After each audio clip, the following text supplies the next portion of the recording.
مشاهدينا الافاضل، اهلا ومرحبا بكم. نشرة اخبار الفضائيه الاريتريه لهذه الفتره يصحبكم فيها محمود عبد الله بكفاح، والتي نستهلها باهم وابرز العناوين.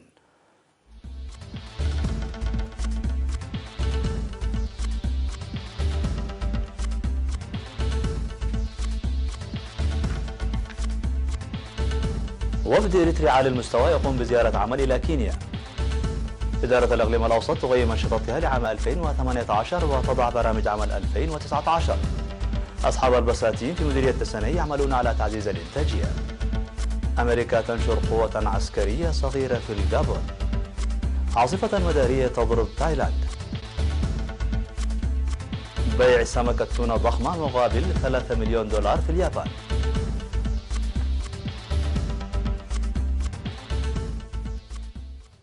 مرحبا بكم. الآن عناوين إلى التفاصيل. قام وفد حكومي إريتري عالي المستوى يتكون من معالي وزير الشؤون الخارجية السيد عثمان صالح ومستشار الرئيس السيد يماني جبرآب بزيارة عمل رسمية إلى جمهورية كينيا. وقد التقى الوفد يوم أمس الجمعة 4 من يناير الجاري في العاصمة الكينية نيروبي بوزيرة الخارجية الكينية السفيرة مونيكا غوما، وتباحث الطرفان حول سير المواضيع التي اتفق عليها فخامة الرئيس سياس أفورقي والرئيس الكيني أوهورو كينياتا في 15 من ديسمبر المنصرم. وشارك في الاجتماع من جانب إريتريا السفير الإريتري في جمهورية كينيا سيد بيانير أسوم، ومن الجانب الكيني وزير الشؤون الداخلية. يذكر بأن فخامة الرئيس سياس أفورقي قد قام بزيارة عمل رسمية إلى كينيا في 15 من ديسمبر عام 2018، وأجرى مباحثات مع نظيره الكيني أوهورو كينياتا تركزت حول تعزيز علاقات الشراكة الثنائية وتنسيق مواقفهم بخصوص التطورات الإقليمية ذات الاهتمام المشترك. كما اتفق الزعيمان على تعزيز التعاون في القطاعات التجارية والاستثمارية إدراكا للفرص المتوفرة في البلدين. كما توصلا إلى اتفاق للعمل المشترك وتعزيز التعاون الإقليمي بالاستفادة من أجواء السلام الإيجابية المطلة على القرن الإفريقي.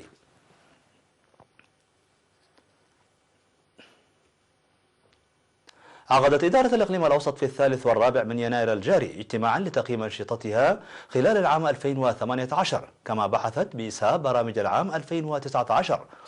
وأوضح الاجتماع التقييمي الأعمال التي أنجزت في العام 2018 والمتمثلة في صيانة أكثر من 15 كيلومترا من الطرق المسفلتة، وبناء الجسور وتعبيد الطريق الذي يربط بين منطقتي بلزة وبيت قرقيش بطول 12 كيلومتر، ووضع برنامج لسفلة الطرق غودايف سنبلة وفيلاجو عد سوغدو وحزحز ومهرب جرا في العام 2019. كما أوضح الاجتماع تطعيم 97% من الأطفال ونجاح حملة التطعيم ضد الحصبة والحميرة وزيادة الحوامل اللائي يضعن حملهن في المؤسسات الصحية. وأشارت تقارير قسمي الزراعة والأراضي إلى توزيع أراضي الملكية الخاصة في 9 قرى، حيث كان أكثر من 2000 منهم من الإناث، وتوزيع أكثر من 2000 هكتار من الأراضي الزراعية لأسر الشهداء والمحتاجين في 66 قرية. وأفاد التقرير المقدم حول المهام الجارية لحل مشكلة مياه الشرب النقية في العاصمة أسمرة إلى إنشاء خزانات كبيرة في الأماكن المرتفعة بالمدينة، حيث بدأ بعضها في توزيع المياه والبعض الآخر في قيد العمل. وأشار إلى وضع خطة لإنشاء خزانات إضافية في العام 2019 ومد أنابيب إضافية في منطقة عد أبيتو وتقيير الأنابيب الكبيرة في غودايف واكتمال مشروع مياه أباردة. في الختام صرح حاكم الإقليم الأوسط اللواء رمضان عثمان أولياي بأن العام 2018 كان عاما انتصر فيه الشعب الإريتري على التحديات، موضحا أهم البرامج الموضوعة لعام 2019 والتي من ضمنها تنظيم انتخابات المحاكم الأهلية واستمرار توزيع أراضي الملكية الخاصة. وناشد المشاركون من جهتهم بضرورة إيجاد آليات لحل مشكلة المواصلات البرية وتشديد الرقابة على أصحاب سيارات الأجرة من أجل تقديم خدمات جيدة ومنتظمة للمواطنين.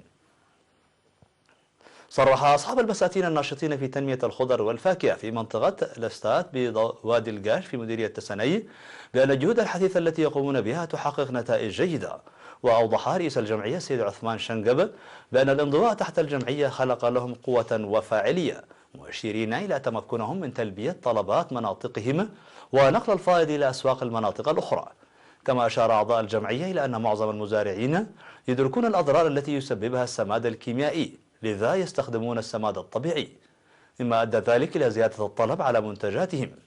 مناشدين بضرورة الحد من الوسطاء في السوق والذين يتلاعبون بزيادة الأسعار المتداولة بين المزارعين والمستهلكين. وأوضح مسؤول مكتب الزراعة في المديرية السيد برهان اسملاش بأن 173 مزارعا منضوين تحت الجمعية داخل المديرية يستخدمون حوالي 1600 هكتار، وقد أنتجوا في العام 2018 حوالي 100 ألف كنتال من الخضر وحوالي 40 ألف كنتال من الفاكهة. وذكر السيد برهاني بأن عدم وجود لقاء مباشر بين المزارعين والمستهلكين أدى إلى تلاعب الوسطاء بالأسواق، وبات المنتجين والمستهلكين ضحية لذلك.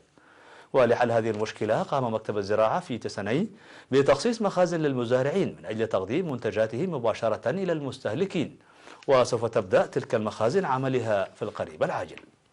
عقد في مديرية الدقيق اجتماعا لتقييم البرامج التنموية التي نظمت بالتنسيق بين المواطنين والإدارة خلال العام 2018.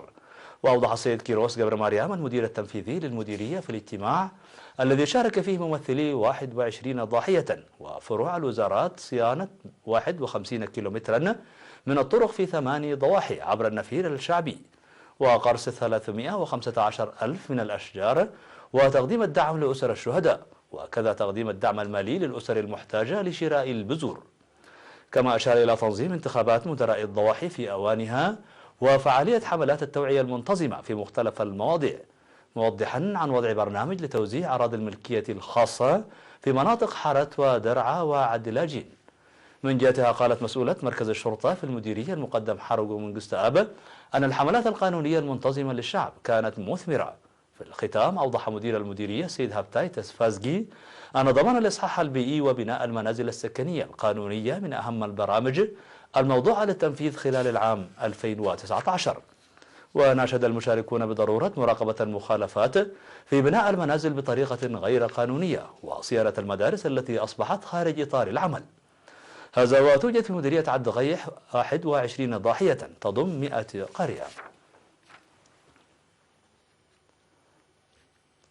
أكد سكان منطقتي داسية في مديرية بارونتو وتل آي في مديرية فورت ساوا على العمل الجاد للحد من الأمراض الناجمة عن نقص النظافة. وأوضح مسؤول النظافة البيئية في فرع الصحة بإقليم القاش بركة السيد عبد يعقوب بأن المبادرة المتخذة من قبل سكان الضاحيتين خير دليل على الوعي المتنامي في النظافة البيئية وأهميتها، مشيرا إلى سريان العمل في توسيع المهام بكافة المديريات والضواحي والقرى. من جهته قال مسؤول مكتب الصحة في الإقليم الدكتور حيالوم كداني أن الجهود الجارية للسيطرة على الأمراض المعدية لن تكون مجدية دون المشاركة الجماهيرية الفاعلة، وناشدا المدراء للعب دورهم الرائد في إنجاح البرنامج الموضوع للتنفيذ خلال السنوات الثلاث القادمة. ودعا المدير العام لقسم الخدمات الاجتماعية في إدارة الإقليم السيد فرانكو كوبابا كافة القرى لمنح الأولوية للنظافة البيئية، لأن البيئة الملوثة تعد السبب الرئيسي في انتشار الأمراض المعدية، كما تؤثر سلبا على سير تقدم الخدمات الاجتماعية والبرامج التنموية.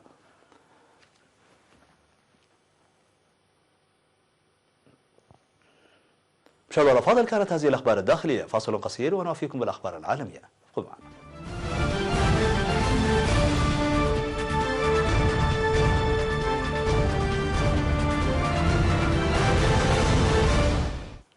على الصعيد العالمي، قال الرئيس الأمريكي دونالد ترامب أن الولايات المتحدة نشرت قوة عسكرية في الغابون خشية أعمال عنف محتملة في جمهورية الكونغو الديمقراطية في أعقاب انتخابات الرئاسة.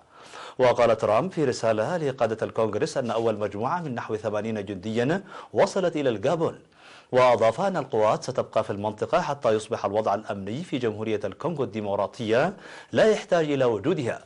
وكانت جمهورية الكونغو قد شهدت الأسبوع المنصرم أعمال عنف رافقت إجراء عملية انتخابات رئاسية وتشريعية وأخرى محلية، حيث جرت الانتخابات بعد تأخيرها لسنتين وإرجائها 3 مرات.